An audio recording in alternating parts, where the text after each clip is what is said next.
So recently, there's been an update to the Schlep vs. Roblox situation that I believe needs to be urgently addressed. First of all, people outside of the Roblox community like Asmongold are finally starting to see what Roblox actually looks like inside the game, being exposed to extremely disturbing things like condo avatars. On top of that, multiple parents have now filed lawsuits directly against Roblox, and brand new legal review videos are breaking down how Roblox could actually end up being criminally charged. And it doesn't stop there. Misinformation is spreading like wildfire, with YouTubers like Payleey outright calling Schlep a PDF who deserves to be banned from Roblox without a single shred of evidence. And then there's Ducky, who tried to cover the situation but padded his video with repeated clips just to stretch the runtime and boost the RPM, which only damages the credibility of the entire topic. In this video, I'll be going over everything that's been happening, so make sure to like the video, subscribe, and comment free Schlep to help protest against Roblox. First, let's speak about Asmongold's experience when he decided to check out Roblox. He joined New City, and within just a couple of seconds, he was already face to face with an inappropriate avatar. At night, bro? Oh, you're right. That's true. What about the neighborhood? What happens if you go to the neighborhood?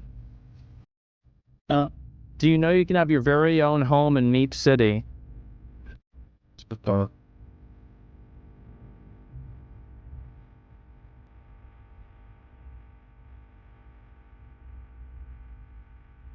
This isn't some rare unlucky chance. This is the second time a major YouTuber in a row who's instantly encountered one of these avatars in Meep City within seconds of playing. The fact that a second pair of fresh eyes from outside of the Roblox community looks at the platform for the first time, they immediately see the very thing that Roblox keeps pretending doesn't exist. That alone should tell you everything. These aren't small isolated cases. They're out in the open, and Roblox is letting it slide until public backlash becomes too loud to ignore. And the craziest part, that this isn't just any Roblox game. This is the same game that Roblox's own CEO David Baszucki has openly defended, and if that wasn't enough, even Roblox's Chief Saftey Officer Matt Kaufman has gone on record explaining why it's supposedly fine to keep Meep City around. Totally not a biased take, by the way. It's not like Meep City just so happens to be Matt Kaufman's favorite game on the platform, which, by the way, he's actually favorited the game on his public Roblox account. But here's where it gets so much more ridiculous. This is the same Matt Kaufman who was caught joining multiple condo games, earning badges that prove he was in them, and then just doing nothing about it. Some of these games stayed up for almost an entire year after he joined. So when Roblox says that they're monitoring the platform, or when Kaufman himself claims Roblox takes safety seriously, that's just proven to be a complete lie.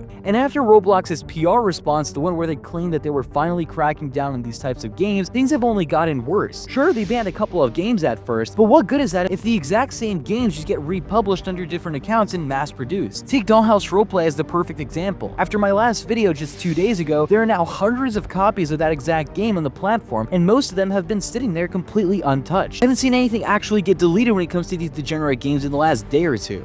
Roblox only seems to be putting energy into banning anything even remotely connected to Schlep, not these condo games that have just been openly sitting there for the past 2 days. So let me get this straight. Schlep is treated as a bigger priority than these games filled with blatant inappropriate avatars and environments clearly designed to kids. That tells you everything you need to know about Roblox's priorities. And it's not just me saying this. Even Ruben Sim has called Roblox out for doing more harm than good with her so-called solutions. How this one Roblox developer's completely innocent game got slapped with a 13+ restriction, while games like Meep City, infamous for inappropriate avatars, are still rated for all ages. And when Roblox tries to fix things by blocking unrelated experiences, it doesn't solve anything. Developers just re-upload the same game on a new account and rack up thousands of players again. Ruben even mentioned being shown a game earlier this week that was literally rated all ages and had already gained over 17,000 visits before anything was done about it. Meanwhile, developers with no malicious intentions like Andy, who are actually building safe games,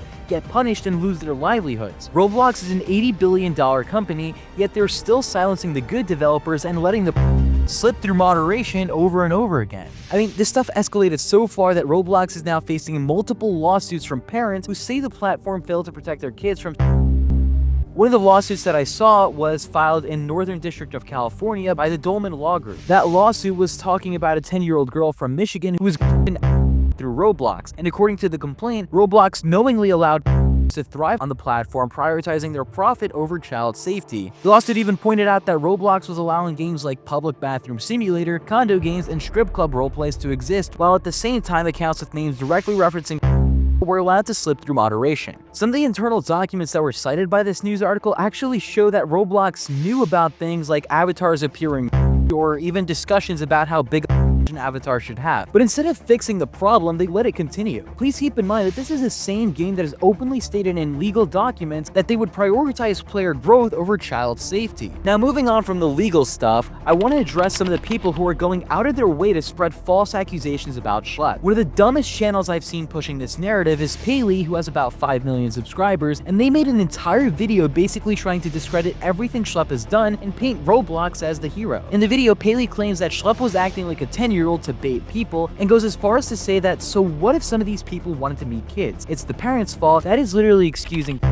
and shifting the blame onto the children's parents instead of the grown adults who are actively trying to these kids on Roblox. Payleey even mocks the fact that Schlep sometimes confronted in real life, calling him a wannabe police officer slamming some socially awkward dude in a Walmart parking lot. But here's the thing, there were actual police officers involved with those confrontations. On top of that, those people were real people who were trying to meet kids. That's not socially awkward, that's a criminal. Then comes the most disgusting part. Payleey tries to flip the narrative entirely, claiming that Schlep is more suspicious than the themselves because he had to act undercover to catch them. That's not only victim blaming, that's a page directly from Roblox's playbook. This is exactly what they were trying to insinuate in their press release. And if you thought Payleey's first video was bad, it somehow got a million times worse. Not long after, she dropped another video where she just straight up fabricated evidence and impersonated Schlep to make it look like he was defending.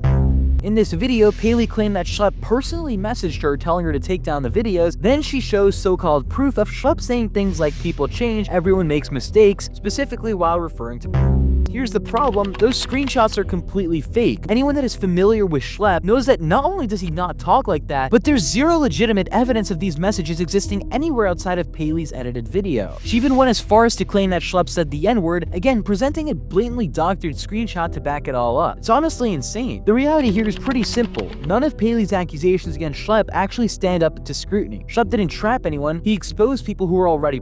The adults he confronted weren't socially awkward people, unfairly targeted, they were individuals actively trying to prey on kids, and obviously that's not entrapment, and blaming parents is just another weak excuse, like I was trying to claim earlier. The responsibility isn't on families for letting their kids play Roblox, it's the grown adults who choose to target children in the first place. Roblox is supposed to be a safe platform, but they've actually repeatedly shown that they'd rather ban someone like Schlep for rule violations than actually confront the running loose in their website. And what makes this worse is that Payleey's second video, where she resorted to straight up fabrications, she presented fake screenshots to make it look like Schlep was defending, even going as far as to forge messages with racial slurs. That's just stupid. Anyone who's on YouTube will immediately know that you're lying. Schlep doesn't say shit like that. And here's the most insane part. Payleey isn't some young Roblox fan who doesn't know any better. He is a 19-year-old man sitting there manufacturing lies for attention, clout, and clicks. That's the entire game that he's playing. He's not interested in the truth, he's interested in views, drama, and boosting his ego. And that's why his arguments crumble the second that you look at them. Without people like Schlep go completely unchecked, Roblox continues to sweep everything under the rug, and without calling out bad actors like Payleey, this information just spreads completely unchecked, which brings me to the next creator who's done just as much damage, Ducky, the person who originally made a video about Payleey in the first place. I'm not going to go super in depth about this guy, but long story short, Documentary, or Ducky, is a Roblox expose YouTuber who's built his channel around calling out other creators, but instead of bringing anything new to the table, he's actually been caught repeatedly stealing content from other people's videos, spreading false information, and even trying to manipulate larger YouTubers into pushing his false narratives. He's basically a drama opportunist, someone who latches onto controversies to grow his own channel. Regardless of whether what he's saying is true, he's been caught spreading lies about me, Harlow, and a couple other YouTubers, and never took any real accountability aside from quitting for a month and slightly rebranding. Before I end off this video, I want to use this time to quickly say that there is another situation where people are just blatantly spreading misinformation about Schlep, Harlow, Ruben Sim, Green Lego Cats, and so much more, which I will actually be speaking about in the video that I will be posting in about 2 days. So please be sure to like this video, subscribe to the channel with notifications on, and comment Freak Schlep to help clear up the truth about this whole situation.